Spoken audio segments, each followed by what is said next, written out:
Inigitan pa ni Arnel Pineda ang kanyang galing bilang world-class Pinoy rockista sa special night na ito. At dahilan, natupad na ang pangarap niya na makapagpatayo ng sarili niyang club sa Quezon City.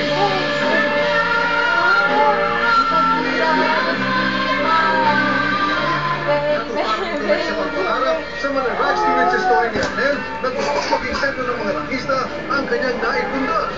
Pop rock, jazz rock, heavy rock, classic rock, rock and roll, theater, mag-stream ko live sa internet. Ito sa website ko, arnelpinedarax.com.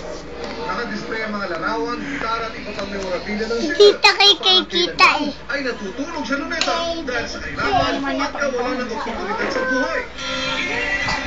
Tila wala nang mahihiling pa ang singer na pinapalik ang kanyang mga biyaya sa pagtulong sa kawang gawa. Sa laro ko opportunities kay mga love to share the blessing from the Commander-in-Chief. Wish ko na lang sana patuloy maging malakas.